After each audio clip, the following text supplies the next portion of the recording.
কেউ একজন ঠিকই বলেছে, যদি সময় পরিবর্তন করতে হয় তাহলে সময়কেও কিছুটা সময় দিতে হবে।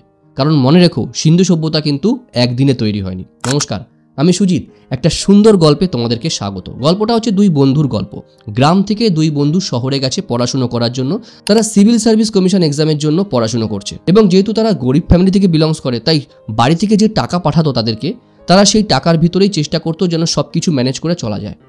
দুই বন্ধু কোইন্সিডেন্টলি একই বাড়িতে রেন্ট নিয়ে থাকা শুরু করেছিল, এবং তারা দৃঢ় প্রতিজ্ঞাবদ্ধ ছিল যে একবারেই যেন এই সিভিল সার্ভিস কমিশনের এক্সামটা ক্র্যাক করতে পারে। দুই বন্ধু বিশাল মেহনতি ছিল, দারুণ পড়াশুনো করতো। একদিন পরীক্ষার রেজাল্ট বেরোলো পড়াশুনোর পর, এবং কোইন্সিডেন্টলি দুজনেই আইএএস ক্র্যাক করলো ফার্স্ট অ্যাটেম্পটে। দারুণ খুশি ছিল, এবং দুজনের দুটো ডিস্ট্রিক্টে আলাদা আলাদা জায়গায় পোস্টিং হয়ে গেল। বেশ কয়েক বছর দুজনের ভিতরে দেখা সাক্ষাৎ নেই। হঠাৎ দুই বন্ধু একদিন মনে করলো যে আমরা আমাদের সার্ভিস ছেড়ে দেব, আমরা নিজে কিছু শুরু করব, নিজে স্টার্ট আপ কিছু করব। এই ভাবনায় দুই বন্ধু একসাথে একই দিনে রিজাইন দিয়ে দিল।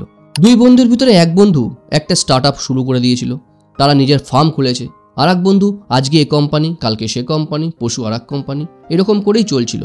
হঠাৎ একদিন পেপার পড়তে পড়তে সে খেয়াল করলো যে একটা ভ্যাকেন্সির অ্যাড বেরিয়েছে, এবং যে অ্যাডের যে মালিক, যে কোম্পানির সিইও, যার কোম্পানিতে সেটা ভ্যাকেন্সি আছে, সে ওই বন্ধুর বন্ধু হয়। মানে তারা সিভিল সার্ভিসের জন্য যে বন্ধু দুজনে একসাথে থাকতো। সে তখন সময় নষ্ট না করে ওখানে দেওয়া অ্যাড্রেসে দৌড়ে চলে গেল, এবং গিয়ে বলল যে আপনার মালিকের সাথে আমি একটু দেখা করতে চাই। বললো স্যার আজকে তো দেখা হবে না, ওনার সাথে দেখা করতে গেলে 7 ডেজের একটা অ্যাপয়েন্টমেন্ট লাগবে। বললো আমি ওনার বন্ধু হই, আপনি ওনাকে গিয়ে বলুন না। বললে কিছু করার নেই, আজকে দেখা করা যাবে না।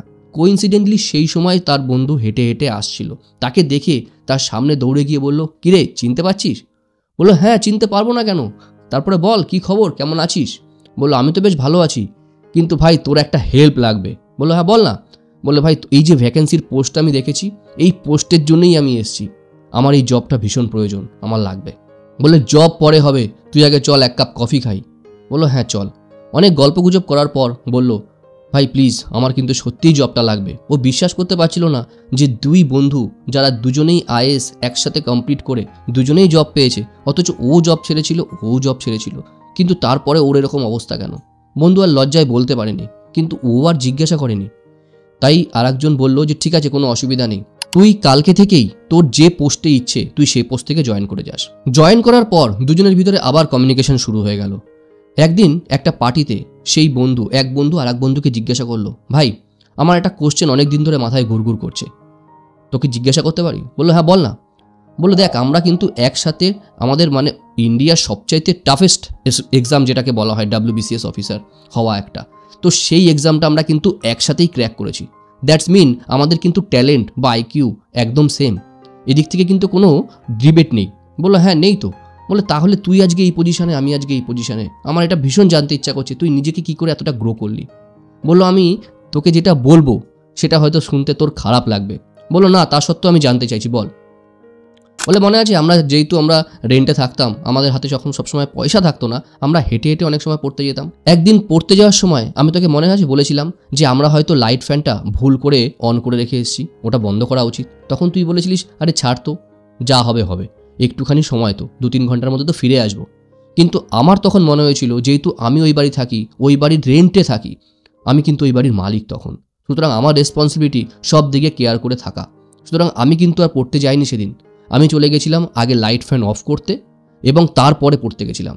সেদিনও আমার মাইন্ডসেট ছিল যে আমি অ্যাজ এ মালিক, আর আজকেও কিন্তু আমার মাইন্ডসেট আছে আমি অ্যাজ এ মালিক। সুতরাং নিজে কি করব এবং নিজের আশেপাশের জিনিস যেগুলো রয়েছে আমাদের, সেগুলো আমাদের সাথে একনিষ্ঠভাবে জড়িয়ে রয়েছে। কারণ আমরা যদি সেই জিনিসগুলোর কেয়ার না করি, সেই জিনিসগুলোও কিন্তু আমাদেরকে কেয়ার করবে না, আমি এটা মনে করি।